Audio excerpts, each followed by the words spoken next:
Hunter S. Thompson, the most shocking and scandalous revelations. Hunter S. Thompson, the father of Gonzo journalism, lived a life filled with as much controversy and unpredictability as the stories he wrote. Known for his profound impact on American literature and journalism, Thompson's personal escapades often blurred the lines between reality and his own drug-fueled narrative. Here are 11 of the most shocking and scandalous facts about this legendary figure, each painting a vivid picture of a man who truly lived on the edge. Fact number 1. Early life and youthful rebellion. Hunter S. Thompson was born on July 18, 1937, in Louisville, Kentucky, into a middle-class family. His father, Jack Robert Thompson, a public insurance adjuster, died when Hunter was just 14, plunging the family into financial hardship. This loss marked a turning point, fueling a burgeoning disdain for authority. Despite his challenging circumstances, Thompson showed an early knack for writing, which earned him a place in the Athenaeum Literary Association, a prestigious boys' club that encouraged his literary talents. However, his teenage years were marred by rebellion. He was arrested for robbery at age 18, an incident that led to his serving 60 days in Kentucky's Jefferson County Jail. This brush with the law ultimately prevented him from graduating high school, though he later enlisted in the Air Force. During his time in the Air Force, Thompson continued to hone his writing skills, working as a sports editor for a base newspaper. His early experiences with authority and his fierce independence shaped his outlook and style, laying the foundation for his later career as a writer who would challenge societal norms and champion the counterculture. Number 2. The Hells Angels book Fallout, Betrayal and Consequences. In 1967, Hunter S. Thompson released Hells Angels, the strange and terrible saga of the outlaw motorcycle gangs after spending a perilous year with the notorious motorcycle gang. His immersive research included living, writing, and drinking with the Hells Angels, gaining unprecedented insight into their lives. However, the publication of the book, which detailed instances of violence and the chaotic lifestyle of the gang, led to a violent retaliation from the members. They felt profoundly betrayed by Thompson's depiction, accusing him of exploiting their trust for personal gain. The culmination of their anger resulted in Thompson receiving a severe beating, a stark example of the risks he faced for his groundbreaking style of Gonzo journalism. This incident underscored the dangerous balance between deep investigative reporting and personal safety. Number 3. Fear and Loathing Campaign, a political oddity. In 1970, Thompson launched a unique and audacious bid for sheriff of Pitkin County, Colorado, under the Freak Power ticket. His radical platform proposed decriminalizing drugs for personal use, tearing up the streets of Aspen to create grassy pedestrian malls, and renaming the town Fat City to discourage investment from developers he felt were ruining the rustic charm of the area. His campaign slogan, "A vote for the Freak Power is a vote for fun," encapsulated his unconventional approach. Despite his serious intentions and support from the youth and counterculture communities, Thompson lost the election by a narrow margin, yet his campaign left a lasting impact on local politics, demonstrating the potential influence of alternative political movements. Number 4. A Shot at Nixon, Extreme Political Dissent.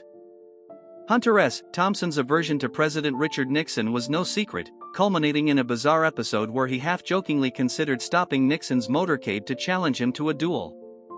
During a heated discussion with a friend in the early 1970s, Thompson mused about using his .44 Magnum to enforce a dramatic confrontation. Although this plan was never intended to be realized, it highlighted the extremities of Thompson's political dissent and his profound frustration with Nixon's administration, particularly its policies on Vietnam and civil liberties. This anecdote became a legendary illustration of Thompson's radical and rebellious spirit against perceived tyranny. Number 5. Drug concoctions, a daily regimen.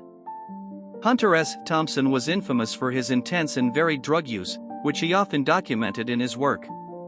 His daily regimen reportedly started at 3 p.m. with whiskey, specifically Chivas Regal, and continued with a litany of substances including Dunhill cigarettes, cocaine, and ether, among others. He famously detailed this routine in an interview, describing it as essential to maintaining his lifestyle and creativity. This extreme intake did not just fuel his writing, it became a core part of his public persona, blurring the lines between the man and the myth he created around himself. Thompson's approach to drugs was both a personal indulgence and a professional tool, helping him to explore the depths of the human psyche and society. Number 6. Shooting his assistant, a misguided shot. In a bizarre incident that underscored his often reckless lifestyle, Hunter S. Thompson accidentally shot his assistant while aiming at a bear on his Woody Creek property. This occurred in the late 1990s when Thompson, under the influence of alcohol and possibly other substances, mistook a movement in the bushes as a threat and fired his shotgun. The assistant, who was fortunately only slightly injured, became yet another character in the long list of wild stories surrounding Thompson's life. This event not only highlighted the inherent dangers of his erratic behavior but also the peculiar mix of humor and menace that Thompson embodied. Number 7. Johnny Depp's financial aid, a spectacular farewell. Johnny Depp, who portrayed Thompson in the 1998 film Fear and Loathing in Las Vegas, developed a close friendship with the writer. After Thompson's suicide in February 2005, Depp honored his friend's last wishes by financing a $3 million funeral that was as outlandish as Thompson's personality.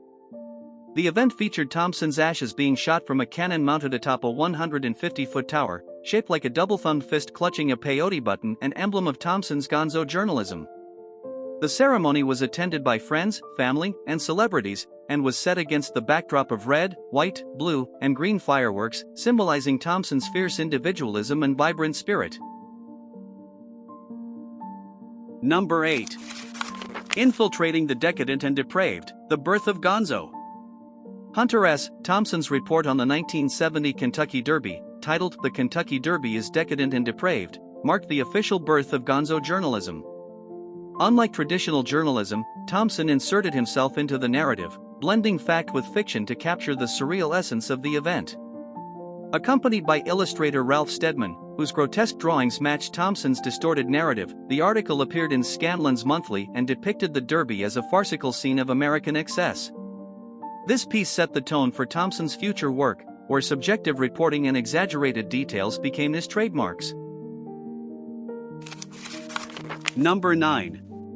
Obsession with firearms, living in a fortress. Hunter S. Thompson's fascination with firearms extended beyond mere hobby. It was an integral part of his identity.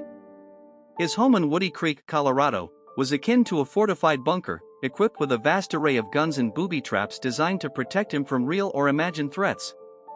This setup created an almost war-zone-like atmosphere, reflecting Thompson's deep-seated distrust of authority and his staunch belief in personal freedom and security.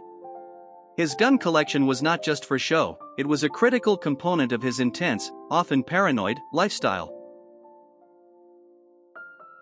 Number 10.